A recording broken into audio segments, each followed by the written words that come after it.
Bonsoir à tous et bienvenue dans le canal eSport Club, votre émission consacrée à l'eSport et au gaming. Vous avez bien fait d'être là parce qu'on va encore parler versus fighting ce soir. Et forcément avec moi en plateau, Fred et JB, bonsoir. Bonsoir Olivier. Salut. Messieurs, de quoi on parle, JB? Moi je vais parler d'un Battle Royale qui cartonne. Donc tu vas nous parler d'un H1Z1? Non. Peut-être un PlayerUnknown's Battleground? Non plus. Donc ça peut être que Fortnite. Exactement, c'était écrit juste derrière toi. J'aurais dû m'en douter, bien sûr. Fred, pour toi? On va parler de ce qu'on appelle les gamertons ou les opérations qui sensibilisent les gamers pour des bonnes causes comme l'UNICEF par exemple. Très bien, donc on verra ça dans l'émission. Et tu étais aussi au Japon, tu allais nous rapporter un dossier consacré à l'Evo. C'est un peu là-bas où tout se passe, les grands jeux de combat. C'était le plus gros tournoi de ce début d'année et notre invitée était justement sur place au Japon. Elle est joueuse depuis plus de 20 ans et aujourd'hui animatrice. Marie-Laure Norindre est avec nous. Bonsoir. Oui, bonsoir. Un plaisir d'être là. Merci d'être avec nous. J'aurais pu t'appeler aussi Kayane parce que c'est comme ça aussi qu'on te retrouve partout sur les réseaux. Oui. Et tu étais justement au Japon. J'imagine que tu t'es fait plaisir. Ah bah, je me suis fait plaisir. J'ai pris 10 jours, 3 jours pour l'Evo et le reste pour faire du shopping à Akihabara, le quartier high-tech et jeux vidéo du Japon. Et ouais, j'ai craqué. J'ai 2 bagages remplis de trucs high-tech et jeux vidéo. C'était super. Que du bonheur. Bah justement, on en reparlera. On démarre comme chaque semaine avec le meilleur de l'e-sport et du gaming. C'est la Weeklist de Sébastien Cometti. Bienvenue dans la Weeklist. Cette semaine, on parle placement immobilier, mercato, mais on commence tout de suite avec du foot US. Quelques jours avant le Super Bowl, Minneapolis a aussi accueilli la finale du Madden NFL Club Championship, une sorte d'e-Super Bowl. Le joueur des Washington Redskins affrontait celui des Los Angeles Chargers. Dans un match à sens unique, Washington s'est imposé 31-17. Un match assez ennuyeux. Surtout, il n'y avait pas de concert à la mi-temps.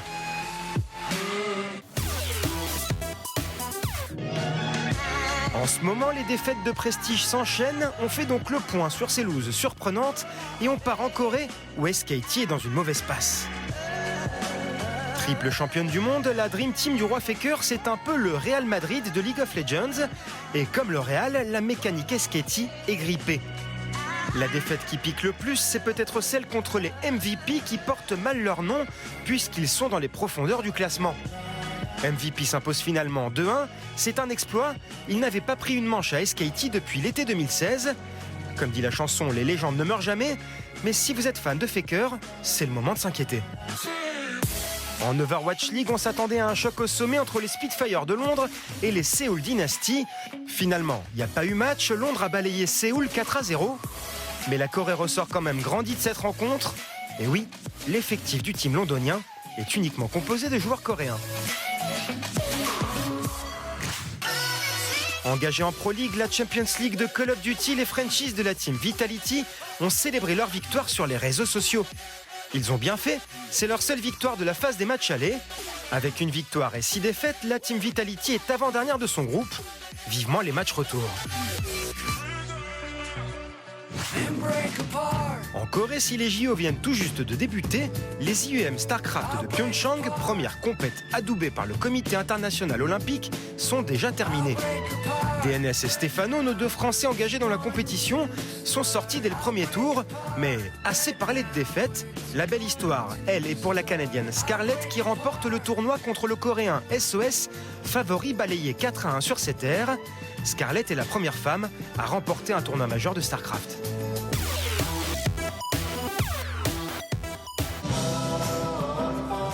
Parfois, la seule réponse aux mauvaises perfs, c'est le mercato. Après un major de Counter-Strike complètement raté, les franco-belges d'Envieux sont donc décidés de ramener Kiyoshima à la maison. Le Français qui cirait le banc des FaZe Clan, depuis l'été dernier, revient dans une équipe qu'il a quittée en 2016. C'est ce qu'on appelle l'envie d'avoir Envy.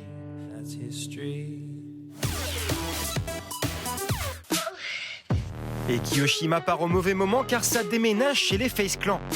L'équipe américaine vient tout juste de s'acheter une nouvelle gaming house, un cocon tout confort pour ses joueurs, et quel cocon! La maison située dans les hauteurs huppées du quartier de West Hollywood à Los Angeles est un 32 pièces de 1500 m². Elle dispose de 8 chambres, chacune équipée d'une salle de bain. On y trouve aussi une salle de sport, une salle de cinéma et 2 saunas. Pour couronner le tout, une vue imprenable sur Los Angeles et une piscine accompagnent le bien. Le tout pour la modique somme de 14 millions de dollars. Franchement, à ce prix-là, c'est cadeau. Ça donne même envie de se jeter à l'eau. Hein, les gars? On a les moyens apparemment chez les Face Clan, c'est beau. On va parler tout de suite de ce qu'on a appelé le charity gaming. Fred, tu nous en parles. Oui, avec, vous l'avez peut-être remarqué un exemple, le week-end dernier, la team LDLC qui, au terme d'un marathon de 24 heures, a réussi à récolter 8 000 € pour une petite fille qui souffre d'une maladie rare. C'est une belle initiative, d'ailleurs on peut les saluer pour ça. Exactement, et en fait on pourrait penser que c'est nouveau, mais en fait ça fait pas mal d'années que ça existe tout ça. Exemple aussi avec le Déserbus de l'Espoir, que vous connaissez peut-être, qui depuis 5 ans à travers là aussi des marathons récolte comme ça des fonds. En novembre dernier, ils ont amassé près de 50 000 € pour l'association Petit Prince, voilà, mais ça peut rapporter encore beaucoup plus d'argent de solliciter les gamers. Exemple peut-être avec Zerator. On avait Et parlé ses amis, dans l'émission. exactement, qui lui, début septembre, avait, au bout de 3 jours, récolté 452 000 €. Voilà, ça c'était pour les victimes de l'ouragan Irma. Donc effectivement, quand on mobilise les gamers, ça peut rapporter pas mal d'argent. Un chiffre comme ça qui peut vous donner un peu le tournis. 30 millions de dollars ont été levés l'année dernière sur des opérations comme ça qui ont été faites sur Twitch. Donc ça marche, les gamers sont impliqués. Effectivement. Et d'ailleurs, en ce moment, il y a une toute nouvelle initiative lancée par l'UNICEF au profit des enfants syriens. Effectivement, une opération qui vient de se lancer, qui se nomme donc Game Changers. L'idée, en fait, c'est vraiment de s'adresser aux gamers, puisque il va falloir utiliser une carte graphique et surtout un PC très puissant pour ce qu'on appelle miner de la crypto-monnaie. Voilà, c'est une chose un petit peu à la mode. Donc en fait, l'idée, c'est que voilà, vous allez sur le site gamechangers.io, vous allez télécharger un petit soft en fonction du PC ou du Mac que vous utilisez, votre carte graphique, etc. Et ensuite, ça va être un petit programme qui va faire du calcul en fait et amasser petit à petit de l'argent. Alors, on a fait des petits essais avec JB, avec nos bécanes. Elles n'étaient pas bien puissantes et puis surtout, ça n'a pas rapporté beaucoup d'argent. L'idée, c'est que plus de gamers participeront, plus ça rapportera d'argent. Voilà, c'est pas mal. Game Changers. Et ça a l'air quand même de demander beaucoup d'énergie. Et si on n'a peut-être pas un PC puissant, on peut quand même participer. Oui, justement, ce qui est bien, c'est que sur le site, vous le voyez, il y a commencer à miner et en dessous, il y a faire un don. Effectivement, je pense que si vous voulez vraiment aider l'UNICEF, le plus simple, c'est, ça vous prendra moins de temps, c'est de faire un petit versement comme on peut le faire, voilà, comme ça, en rentrant son numéro de carte bleue ou en utilisant PayPal et ça fera du bien pour ces enfants syriens qui en ont bien besoin. Voilà, donc on vous invite bien sûr à participer à cette opération. Marie-Laure, on va parler de toi. Je disais en démarrant cette émission que tu as démarré il y a plus de 20 ans en tant que joueuse. Ouais. À quel âge ça a démarré tout ça? J'ai commencé à jouer aux jeux vidéo à 4 ans et les jeux de combat à 7 ans. Et mon premier tournoi à 9 ans. Voilà, tu sais presque tout. Et je sais qu'aujourd'hui, certains te connaissent parce que tu es ambassadrice, on te retrouve dans plein d'événements ou même sollicité par les politiques. J'imagine que tu dois être très heureuse de voir tout ça évoluer à une vitesse dingue depuis quelques années. C'est vrai que moi j'ai commencé très jeune et du coup on faisait des tournois vraiment dans des salles de classe limite, dans des universités, dans des écoles. On bricolait un peu, on avait les chaises de la classe, des tables en bois. Et en fait, voir cette évolution de l'e-sport, surtout en France où on voit maintenant des statuts de joueurs professionnels, j'aurais jamais imaginé ça quand j'ai commencé, quoi. Donc je suis très heureuse de voir l'évolution. Et en parlant de ça, je sais que tu organises depuis pas mal de temps maintenant, je crois que ça fait quasiment 7 ans, les regroupements de joueurs de Versus Fighting autour de KNE Session, Oui. qui sont vraiment tes événements. J'imagine que ça aussi, ça évolue et ça doit te faire plaisir de rassembler autant de gens. Oui, alors maintenant ça se déroule à la Orange Opéra dans une salle d'événements qui est juste magnifique où même le petit-déj est offert aux joueurs. Alors moi qui galérais à l'époque avec des pauvres câbles pour avoir la possibilité de faire mes tournois, là on a vraiment atteint un stade où les joueurs n'ont plus rien à ramener, ne serait-ce que leur manette ou stick arcade.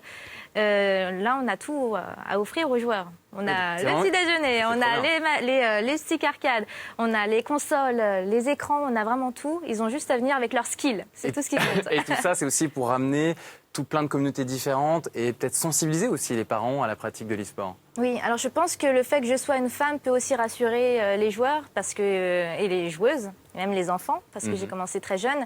Et je pense que les parents laissent volontiers leurs jeunes ados venir à mes événements en se disant c'est bon, Kayane, elle a commencé très jeune, on sait qui c'est. Sécurité. En toute sécurité avec moi. Bon, des fois, je suis un peu maman. Hein. Quand je dois éteindre les consoles des joueurs parce qu'ils jouent trop et que je dis dit c'est terminé les vêtements. C'est pas Et ils mal. font genre, ils m'ont pas vu, ils continuent à jouer. Moi, j'éteins la console. J'ai l'impression d'être la maman 2.0 des joueurs. Je comprends bien. Alors, un des phénomènes du moment, tu nous donneras ton avis, Marie-Laure, c'est Fortnite. JB, tu vas nous en parler. Effectivement, c'est un jeu aussi où on joue beaucoup, on a du mal à décrocher. On a beaucoup parlé sur cette émission de PlayerUnknown's Battlegrounds. Voilà, ce phénomène des Battle Royale. Et il y en a un qui cartonne, c'est Fortnite. Pourquoi ? Parce qu'il est plus coloré, plus cartoonesque. Voilà, c'est vraiment le jeu auquel on a envie de jouer. Et il cartonne aussi grâce notamment à un système de construction, destruction qui séduit beaucoup les gamers. Aussi pourquoi ? Parce qu'il est gratuit, il est disponible sur PC, sur PS4 et sur Xbox. Donc voilà, tout le monde a un peu envie de s'essayer à ce jeu. Aujourd'hui, c'est tellement un succès que ça peut même rivaliser avec PlayerUnknown's Battlegrounds. J'ai quelques chiffres à vous donner. Voilà, 45 millions de comptes créés sur Fortnite contre seulement 30 millions de copies vendues sur PUBG, 2 millions de joueurs simultanés sur Fortnite contre 3,3 millions sur PUBG. Donc voilà, On sent que c'est la guerre, quoi. c'est un match. On peut vraiment parler d'un match entre ces deux jeux. Match au niveau aussi du mode de jeu. C'est vraiment un jeu de survie. On a 100 joueurs. On peut jouer en solo, en duo, en équipe. La véritable différence, elle se fait au niveau du gameplay où voilà, Fortnite c'est vraiment déjanté. Il est gratuit aussi. Oui, non mais voilà, c'est ça qui est fort. Et voilà, donc il faut vraiment beaucoup de niveaux pour jouer à Fortnite. Regardez un petit peu cette action. Là, on a vraiment un joueur qui construit des tours. Voilà, ça laisse vraiment libre cours à sa créativité et il va finir par carrément tuer un joueur piégé. Donc voilà, assez extraordinaire tout ce qu'on peut faire avec ça. Et qu'est-ce que ça donnerait peut-être un match e-sport autour de ces jeux-là ? Et justement, on va bientôt le savoir parce que maintenant, il y a des compétitions qui ont été annoncées. Prochainement, on aura au mois de juin l'ESL Montpellier. On aura un tournoi de Fortnite. Voilà. Et surtout, le week-end prochain, avec la Lyon e-sport, on aura le premier tournoi non officiel. Voilà, où on aura 100 joueurs qui seront réunis en LAN et qui pourront tester. Ça va être assez intéressant à suivre parce qu'on va pouvoir faire quelques réglages justement sur le jeu qui n'est toujours pas sorti. Puis on aura aussi les développeurs du jeu, deux membres d'Epic Games qui seront là et qui pourront avoir un petit peu les feedbacks de la communauté. Et alors quand est-ce qu'il est sorti du coup ? Ou quand est-ce qu'il va sortir le jeu ? Toujours, je le disais, en early access pour l'instant. On a un doute, ça pourrait être normalement cet été si tout se passe bien. Si tout se passe bien, très bien. On vous emmène maintenant en direction le Japon. Justement, Fred est parti vous faire un dossier à l'Evo, la plus grande convention peut-être de versus fighting. On regarde tout de suite ce que ça a donné.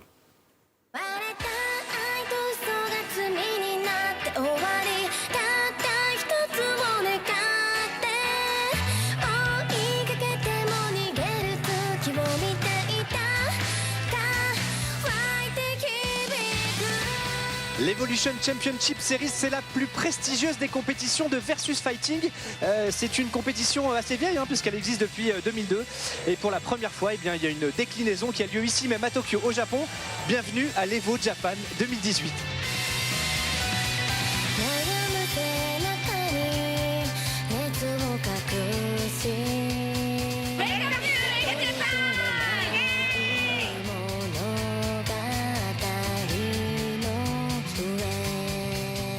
Derrière moi se trouve la scène où ont lieu les matchs les plus prestigieux. On a ensuite bien sûr la technique qui permet de streamer, de diffuser tout ça. Et puis après, c'est une énorme pagaille avec énormément de monde. Beaucoup de monde, je le disais, parce que ce qui fait la force de l'Evo, c'est son nombre de participants. Plus de 7000 sur cette édition, rien qu'ici, qui vont s'affronter sur une dizaine de jeux pendant 3 jours. Donc voilà, forcément, il y a beaucoup d'éliminatoires. Alors c'est notamment grâce à ces petites étiquettes qu'on voit là, qu'on peut savoir sur quel jeu ça joue et que surtout les joueurs puissent savoir à quel endroit ils doivent se rendre, parce qu'il y a plusieurs pièces. Il y a celle-ci, mais il y en a une autre encore plus grande, un peu plus bas, on va y aller. Et parmi ces milliers de participants, on a décidé de se concentrer sur le français le plus solide. Et c'est à la veille de son entrée dans le tournoi Tekken que Vincent, alias Super Akuma, a répondu à nos questions.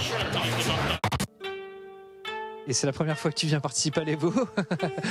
Et donc forcément il va y avoir des joueurs qu'on ne connaît pas en fait. À ce qui paraît, voilà, des joueurs japonais qui sont apparemment très forts, mais qui ne voyagent pas et qui vont profiter de l'occasion pour montrer ce qu'ils ont. Ça fait un peu peur, mais bon, je ne peux pas me permettre d'avoir peur de qui que ce soit. Je donne mon maximum, quoi qu'il arrive. Comment tu luttes pour pas laisser monter cette pression? Pendant le match, des fois quand j'ai la pression, je contracte un peu les muscles, ça détend. Ouais. Petite technique, des fois j'ai l'air un peu bizarre à faire des actions un peu hors du commun. T'as un truc que les autres n'ont pas, c'est vrai que j'ai peur marqué de hitbox. Toi t'as une hitbox. Ça me permet d'avoir une très bonne exécution, de pouvoir faire des combos très puissants. Ils sont très compliqués à faire. C'est pour ça que je joue un perso qui profite vraiment de cet avantage. Mais j'ai les combos le plus compliqués du jeu, mais qui font aussi le plus de dégâts du jeu.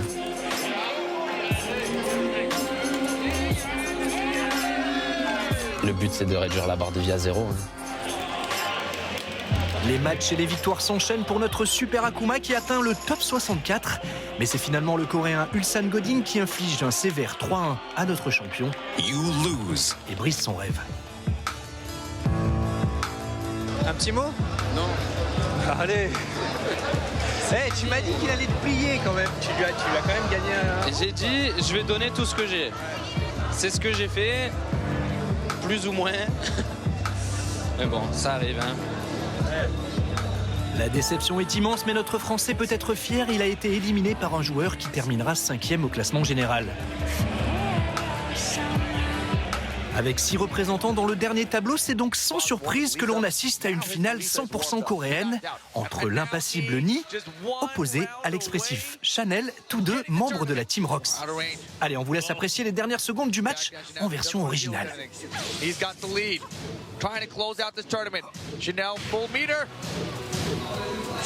Oh, big back one. Oh, this is going to be close. It's not going to be enough to kill. It's going to be very, very close, though. And the Oki behind it. The Sonic Bang. The second hit. Ni is your champion for EVO Japan 2018. The legend is back. Et oui, 5 ans après sa victoire à l'Evo 2013, Ni revient sur le devant de la scène.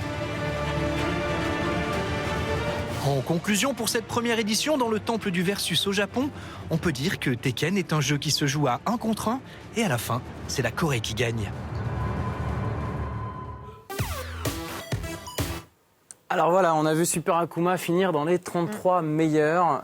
Marie-Laure, est-ce que c'est un bon résultat? On peut le dire, non? C'est vraiment un excellent résultat, sachant que nous, on a 2 ans et demi de retard par rapport au Japon et à la Corée sur Tekken 7, parce que le jeu est sorti sur salle d'arcade il y a 2 ans et demi déjà, et la sortie console de Tekken 7 chez nous est sortie en juin dernier. Ça fait qu'il a eu qu'à peine 6 mois pour s'entraîner. Et avec Akuma, qui est nouveau dans Tekken 7, qui est de Street Fighter à la base. Donc vraiment, c'est 6 mois d'expérience sur Tekken 7 pour Super Akuma, qui est vraiment un nouveau joueur de la scène Tekken.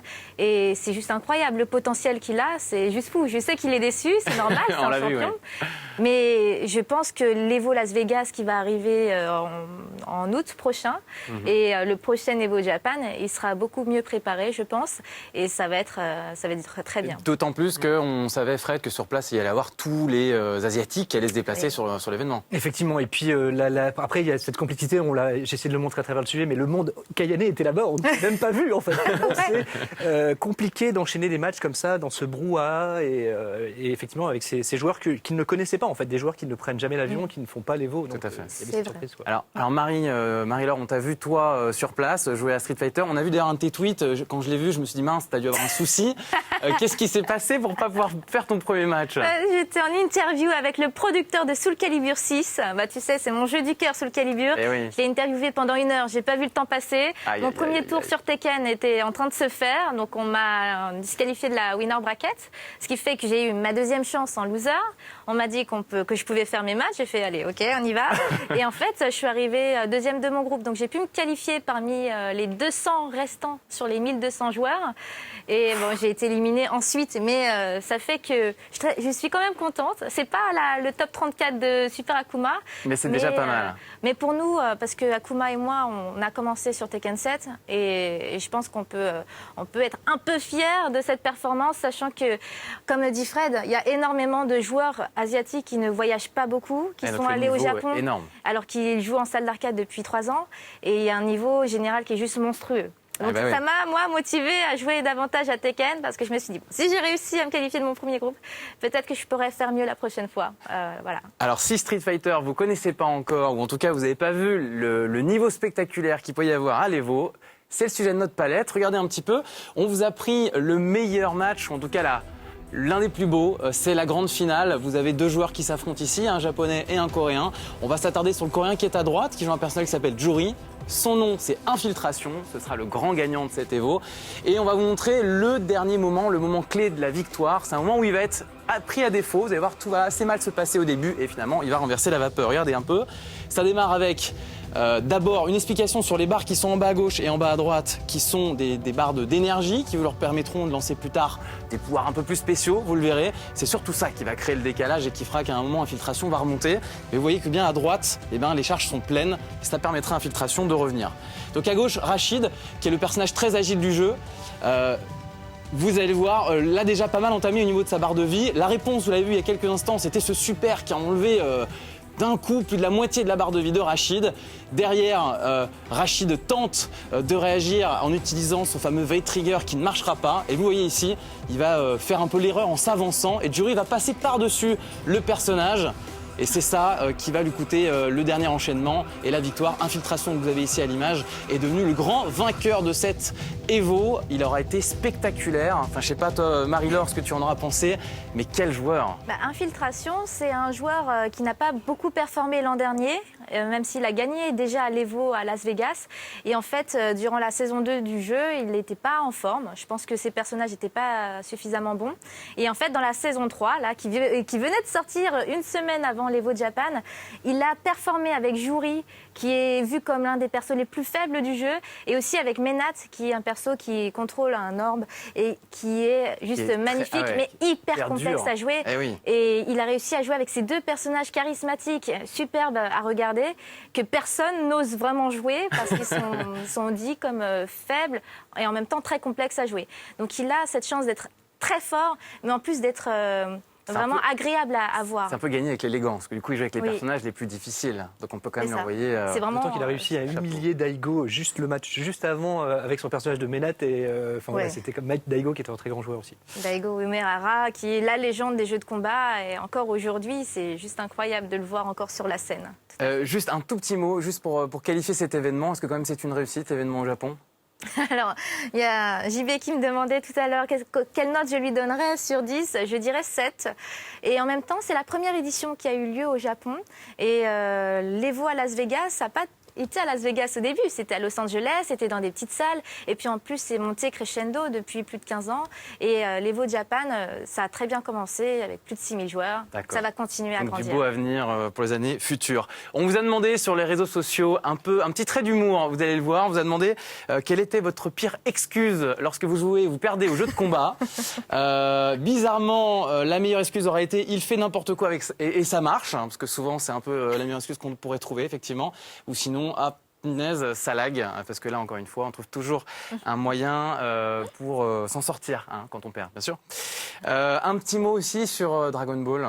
Est-ce que tu penses que Dragon Ball peut venir sur le devant de la scène e-sport, devant Tekken, Street Fighter? Et j'ai pas parlé de Soul Calibur volontairement, parce qu'il n'est pas sorti encore. Oui, je sais. DBZ, oui.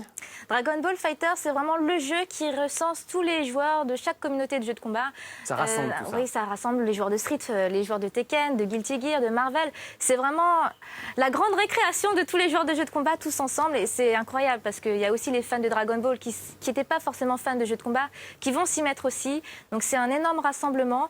Moi, ce qui me fait un peu peur, c'est que comme ça vient d'un dessin animé, forcément il y a le studio d'animation derrière qui n'est pas forcément pour le développement de l'e-sport sur Dragon Ball Fighters, parce qu'ils ne veulent pas trop associer d'argent, le côté compétition à ce jeu-là, mais le jeu, malgré tout, il va cartonner en e-sport de par sa communauté. Il n'y aura pas forcément des gros cash prize dessus, mais Voilà, Non, mais t'y crois. Moi, j'y crois, ouais. Très bien. Tout de suite, on passe à la wishlist de l'émission. Qu'est-ce qu'il faut suivre la semaine prochaine? Messieurs, on commence par Fred. Moi, je vais passer ma semaine sur Shadow of the Colossus, un jeu qui était sorti sur PS2 en 2005. Donc, il y en a peut-être parmi vous qui étaient jeunes à l'époque et qui n'avaient pas la PS2. Jouez à ce jeu. C'est Fumito Ueda qui a fait ce jeu, qui a fait notre série Ico, d'autres jeux, etc. C'est passionnant, c'est des monstres qu'il va falloir abattre, il va falloir escalader, les combattre dans des combats épiques. Le Monde a fait un bel article cette semaine en parlant que c'était presque un peu de la tauromachie. C'est incroyable. Si vous n'avez jamais joué à ce jeu, je vous invite à tester Shadow of the Colossus. Voilà, c'est mon coup de cœur. Coup de cœur, gaming. Pour toi, JB, ce sera Moi, je vais regarder du Call of Duty. On est en plein dans la Pro League. Et là, c'est le groupe B qui commence. Voilà, les groupes B, les matchs allés. Donc voilà, il y a de grosses équipes à suivre, notamment Luminosity, qui font partie des favoris. Donc je vais essayer de regarder un petit peu tout ça.